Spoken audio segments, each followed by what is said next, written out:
Hello students, good morning. आज हम लोग प्रॉपर्टी ऑफ डिटर्मिनेंट पढ़ेंगे। आज डिटर्मिनेंट्स का लेक्चर नंबर 3 है। लेक्चर नंबर 1 और 2 मैंने पढ़ाया, उसमें आप लोग को लेक्चर नंबर 1 में बेसिक्स ऑफ डिटर्मिनेंट और लेक्चर नंबर 2 में हमने एक्सरसाइज नंबर 4.1 एनसीईआरटी का कराया। आज हम लोग प्रॉपर्टी ऑफ डिटर्मिनेंट पढ़ेंगे और प्रॉपर्टी ऑफ डिटर्मिनेंट के बाद कुछ क्वेश्चन को करेंगे और बहुत सारे क्वेश्चन को अगले क्लास में करेंगे। पहले हम लोग देखते हैं कि प्रॉपर्टी 1 क्या कहता है। तो प्रॉपर्टी 1 कहता है कि value of determinant can not be change when all row और column of determinants are interchange. यानी कि हम लोग इसको एग्जांपल से समझने की कोशिश करेंगे कि जैसे मैं ये बोल रहा है कि अगर आप लोग ट्रांसपोज ऑफ मैट्रिक्स अगर जानते होंगे तो इसको अच्छा से समझिएगा, क्योंकि अगर आप लोग मैट्रिक्स नहीं पढ़े होंगे तो थोड़ा इसको कम समझ पाएंगे। जैसे फिर भी मैं समझाने की कोशिश करूंगा। देखिए, जैसे में अरे कोई है 2, 3 और 5, 7 है एक मैट्रिक्स ए बराबर, इसको सॉल्व करिएगा। 7 दूना 14 आ गया और 5 के 15 आ गया, तो 14 में से 15 गया तो क्या बचा बाबू? माइनस का 1। ठीक है, लेकिन अगर जे हम क्या बोलते हैं कि इस मैट्रिक्स का ट्रांसपोज कर दो, यानी कि रो को चेंज कर दो, किस में? कॉलम में चेंज कर दो। उसके बाद से क्या होगा कि ये जो डिटर्मिनेंट है, ये 2, 3 है, ये यहाँ पे आ जाएगा कॉलम में, ये 5, 7 जो है कॉलम में आ जाएगा। उसके बाद भी अगर आप सॉल्व करिएगा, 7 दूना 14 और माइनस 5 15 बराबर -1। वहीं लिखा गया है कि value of determinant can not change, नहीं चेंज होता है जब आप पूरे रो और कॉलम को चेंज करते हैं, यानी कि ट्रांसपोज करते हैं। वैसे ही देखिए प्रॉपर्टी नंबर 2, इसमें बोल रहा है कि value of determinant can not be change but its sign are positive when any two row और two column of determinant are interchange. इसको भी एग्जांपल से हम लोग समझने की कोशिश करेंगे। जैसे कि देखिएगा आप लोग, और ये एक एग्जांपल है कि 4, 5, 7, 2, 3, 1 और 6, 1, 7। अगर हम लोग क्या करें कि रो 1 के लिए हम लोग इंटरचेंज कर दें रो 3, यानी रो 1 की जगह पे रो 3 को ला दें, समझ रहे हैं ना बात को? तब क्या होगा कि रो 3 चला जाएगा रो 1 की जगह पे, 6, 1, 7, और जो रो 1 है वो 3 की जगह पे आ जाएगा, 4, 5, 7। बीच वाला अपने जगह पे रहेगा, लेकिन इसके आगे क्या लग जाएगा? माइनस। जब भी आप ऐसा करेंगे तो इसके आगे माइनस लगेगा। अब हम लोग प्रॉपर्टी नंबर 3 देखते हैं। इसको आप लोग याद रखिएगा और इसको लिख लीजिए। प्रॉपर्टी नंबर 3 में क्या है वो समझते हैं हम लोग। इसको हम मिटा देते हैं और प्रॉपर्टी नंबर 3 को देखते हैं। प्रॉपर्टी नंबर 3 क्या कहता है? प्रॉपर्टी नंबर 3 कहता है, प्रॉपर्टी नंबर 3 बोल रहा है कि value of determinant is 0। Value of determinants is 0 if यदि एनी रो और एनी कॉलम इज 0, यानी कोई भी रो और कोई भी कॉलम पूरा का पूरा 0 हो जाए तो उस डिटर्मिनेंट का वैल्यू भी 0 हो जाता है। यही चीज आप लोग को समझना है। जैसे मैं एग्जांपल में हम लोग आपको समझा देते हैं कि अगर ये मान लीजिए एक एग्जांपल है और इसमें बोल रहा है कि 1, 6, 5, 7, 2, 3 और 0, 0, 0, तो इस पूरे डिटर्मिनेंट का वैल्यू 0 हो जाए। और नहीं, अगर आपको देखना है कि क्यों 0 होता है तो इसको जाके आप लोग सॉल्व करिए मेथड से। जो मेथड हमने बता दिया है कि 3x3 ऑर्डर मैट्रिक्स को कैसे सॉल्व किया जाता है। फिर एक और एग्जांपल देखिए, एक नंबर ले लीजिए एग्जांपल, 2 नंबर लीजिए। अरे मान लीजिए इस रो में पूरा का पूरा 0 है, 3, 1, 7 और 6, 5, 2, तो इसका भी वैल्यू पूरा का पूरा 0 हो जाता है। इसको आप लोग सॉल्व करके देख सकते हैं, ठीक है ना? अब देखिए, अब आते हैं प्रॉपर्टी नंबर 4 पे। प्रॉपर्टी नंबर 4 क्या कहता है और उसको अच्छा से समझेंगे, ठीक है बाबू? Property number 4। प्रॉपर्टी नंबर 4 कहता है कि value of determinant, property number 4 कहता है कि value of determinant, value of determinant is 0। कब 0 हो जाता है? तो इफ, यदि टू रो और two column are identical,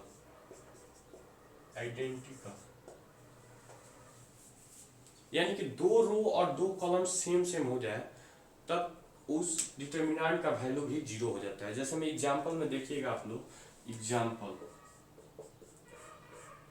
example देखिएगा 2 3 1 और 5 7 6 और यहाँ पे 2 3 1 है, इसका डायरेक्ट आंसर आप लोग 0 लिख दीजिएगा जब भी ऐसा सिचुएशन आ जाए। क्योंकि इसको कैसे हम लोग करते हैं, ऐसे लोग करता है कि रो 1 के लिए कर देता है रो 1 माइनस रो 3, और जब आप लोग करिएगा रो 1 माइनस रो 3 तो रो 1 में 2 से 2 जाएगा तो क्या हो जाएगा 0, और 3 में से 3 जाएगा तो क्या होगा 0, 1 में से 1 जाएगा क्या होगा 0, और 5 7 6 बचेगा 2 3 1। तो फिर से हम वही चीज आ गया जब हम लोग सॉल्व बताए थे, कहीं भी 0 0 आ जाता है किसी भी रो और कॉलम में पूरा, तो उसका मान क्या आ जाता है 0।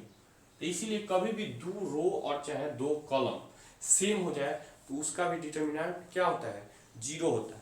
अब देखिएगा प्रॉपर्टी नंबर 5, इसको आप लोग लिखते भी रहिएगा क्योंकि बहुत इंपॉर्टेंट ये सब प्रॉपर्टी है, इसी पे सब क्वेश्चन आप लोग को बनाना है, इसी प्रॉपर्टी को ध्यान में रखते हुए। जैसे में देखिए property number 5, property number 5, property number 5 कहता है कि कोई भी, मान लीजिए आपके पास ए बी सी डी नाम का कोई भी डिटरमिनेंट है, अगर जी उसमें कोई कोफिशिएंट या कोई भी चीज को अगर जो गुना करना हो तो वो केवल और केवल एक ही रो या कॉलम में गुना होता है।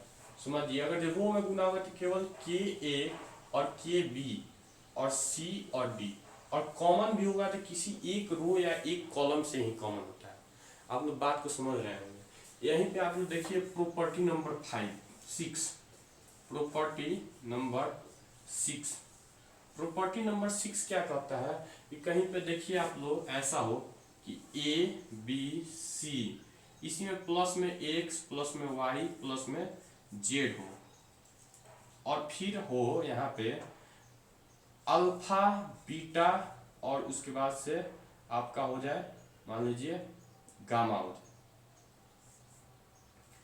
और उसके बाद से इसी में हो जाए मान लीजिए पी क्यू और आर। इसको थोड़ा हम ऐसे लिखते हैं, समझ लीजिएगा। तो इसके लिए क्या होता है कि जो है ना, इसको दो फॉर्म में चेंज किया जाता है। ये जो है दोनों के लिए है, इसके लिए भी होगा और इसके लिए भी होगा। देखिए इसको कैसे लिखते हैं, जैसे ए बी सी को पहले लिख देंगे ए बी सी, और फिर से इस दोनों को लिखेंगे अल्फा बीटा और गामा, और पी क्यू और आर, और फिर प्लस करके अब की बार एक्स प्लस वाई जेड को लिखेंगे, एक्स वाई और जेड को, और उसके बाद से लिखेंगे फिर वही चीज को अल्फा बीटा और गामा, और यहाँ पे पी क्यू आर। आप लोग इसको समझ चुके होंगे, लिख लीजिए इसको हम मिटा देते हैं। उसके बाद से एक और पॉइंट है उसको हम लोग समझेंगे।